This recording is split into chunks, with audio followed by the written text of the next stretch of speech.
Good morning. Welcome to your morning cup of news, fueled by White Cane Coffee. Brian Hagler with you here on your daily local. Today is Tuesday, February 27th, 2024. Got myself a fresh cup of Dragons roasted we brewed right here at home. You can order your favorite roast to brew at home online at whitecanecoffee.com. Don't forget to stop into the White Cane Coffee Cafe, which is open in the plaza across from Tops. Get yourself a fresh cup.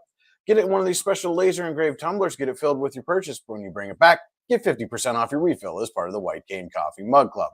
While you're there, you can pick up a breakfast burrito, maybe a cinnamon roll or a Danish. Stop in around lunchtime. Soup and sandwich is now available at the White Cane Coffee Cafe as well. If you can't make it down to the cafe, well, that's not a problem. White Cane is also available on DoorDash. Just place your order, have your favorites delivered right to your door.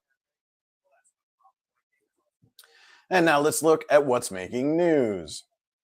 Gary Weber was approved as a new Warren County School District Superintendent during a special school board meeting last night. The board voted unanimously to approve Weber as the successor to Amy Stewart, who has been superintendent for the last 8 years. Stewart announced her resignation effective March 1st. In August, Weber's 5-year term will begin effective March 2nd. Quote, "It was rewarding to witness the collaborative efforts of the new board throughout the interview process," Stewart said. "Selecting a superintendent is a crucial board responsibility, setting the tone for their joint efforts to provide the best educational opportunities for all Warren County School District students. I extend my best wishes, knowing the district is in excellent hands under Mr. Weber's leadership." The board will present a formal employment agreement for adoption at a future meeting. Quote, "The board of directors is enthusiastic about Mr. Weber's appointment, expressing confidence in his broad spectrum of experiences and expertise within the district will facilitate a seamless transition," the board said in a release. Anticipating Mr. Weber's unique leadership style and creativity, the board believes he will propel the district to new heights. We'll have more on last night's special meeting along with the committee meeting later today on yourdailylocal.com. Corey-based Pennsylvania State Police are investigating the death of a woman in Sparta Township as a criminal homicide and are asking for the public's assistance. Troopers were notified of a deceased female at a residence on Fish Flats Road just before 12:30 p.m. on Monday, according to a release from PSP Corey. Troopers responded to the scene and are actively investigating the death as a criminal homicide. Quote, "PA State Police are aggressively investigating all available leads," police said in the release.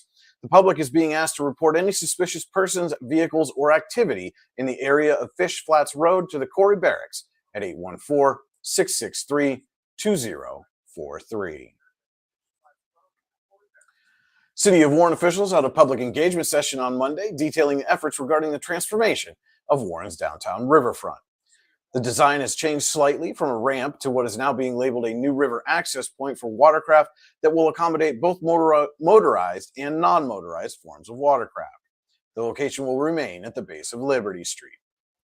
Quote, "The proposed concept provides multiple access points, including one ramp for small watercraft," said city engineer Chad Yersick.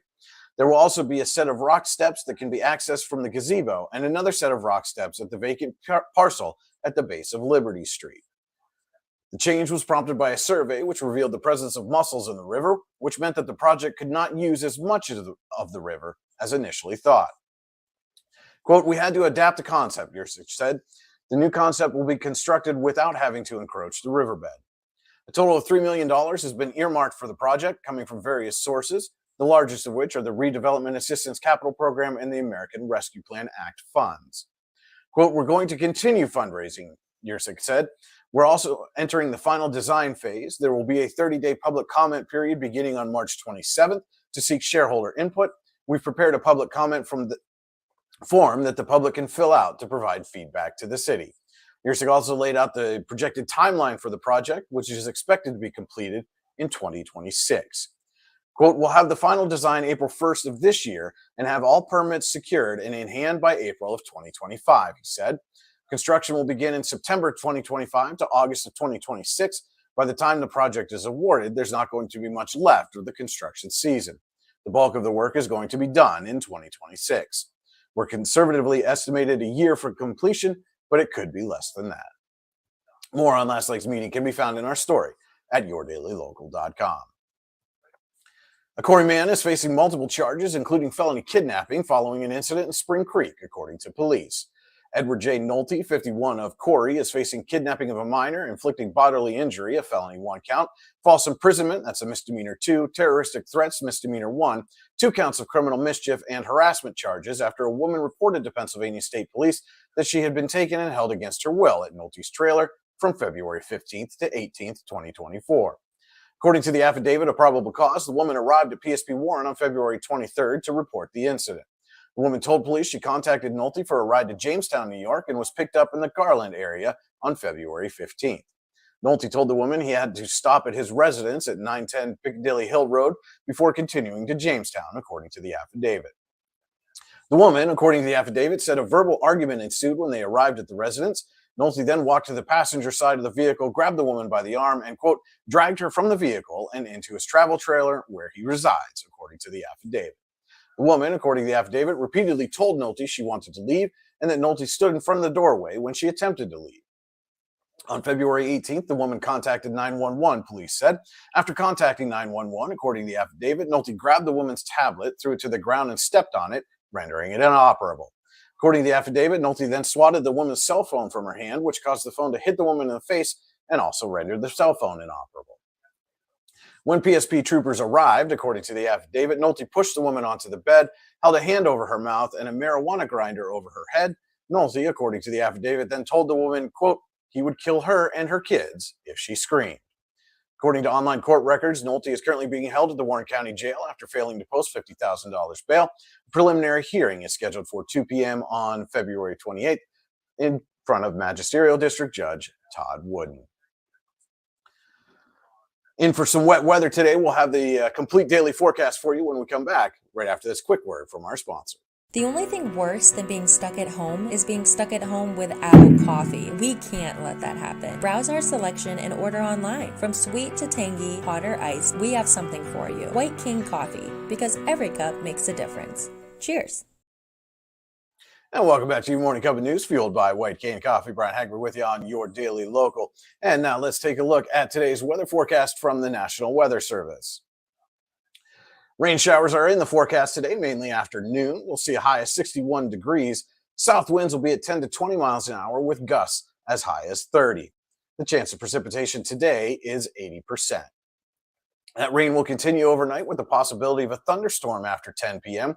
The temperature will drop to around 49 degrees. South winds will be at 15 to 23 miles an hour with gusts as high as 34. Chance of precipitation overnight is 80%.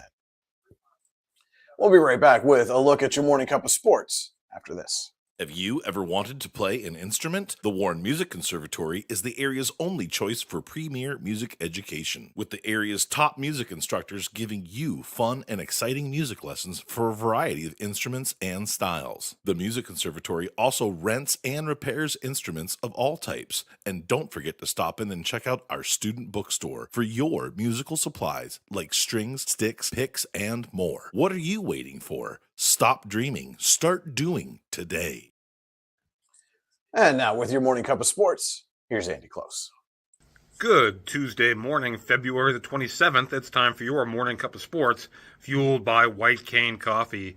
It is a semifinal Tuesday for Warren County boys basketball teams as Youngsville, Eisenhower, and Warren will all play for a berth in the District 10 championship game in their respective classification. In Class 1A, number 4 seed Youngsville takes on top seed Farrell. That game is at Meadville High School with a 6 p.m. tip time. Eisenhower and Warren are part of a doubleheader at General McLean High School. In the first game, it's the number 2 seed Knights against the number 6 seed Iroquois Braves. And to follow in the nightcap, the 4A semifinal between Warren and Grove City. Warren, the 3 seed, Grove City, the 2 seed. Again, those 3 semifinal games, Youngsville and Eisenhower tip at 6 p.m. and Warren at 7:30 p.m. We'll have full coverage for you afterwards on yourdailylocal.com of all 3 games. That is your morning cup of sports, fueled by White Cane Coffee. Have a great day, everybody. Thanks for that, Andy. Don't forget to head to yourdailylocal.com throughout the day for all the news you need when you need it. You can also like, subscribe, and follow us on Facebook, YouTube, Instagram, and X. Just search Your Daily Local on your favorite social media channel. Hit that like, subscribe, or follow button. You can subscribe to our weekly email newsletter online at yourdailylocal.com. Just enter your name and email address and hit submit. Get our newsletter delivered right to your inbox. Don't forget to tune in every weekday morning at 8:30 a.m. for your morning cup of news, fueled by White Cane Coffee. And every Saturday morning at 9:30 a.m. as White Cane Coffee presents Coffee and a Conversation, where we sit down with someone from the community to talk about the people, places, events, and happenings throughout the region that matter most to you. Always a great conversation you won't want to miss every Saturday. And of course, if you know someone we should be talking to, let us know. news@yourdailylocal.com. We'll make every effort to reach out to them and have that conversation. That'll wrap it up for your Tuesday. Hope everybody has a great day. Try to stay dry out there. And remember, if you change one life, you change the world. Cheers. You know what would make that better? A cup of White Cane coffee. Wow, that really is great coffee. White Cane coffee, because every cup makes a difference. It's not just about music lessons.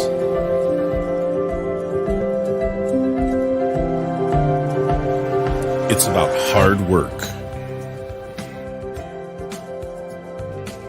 perseverance, dedication, self-expression, making memories. Let's make memories together.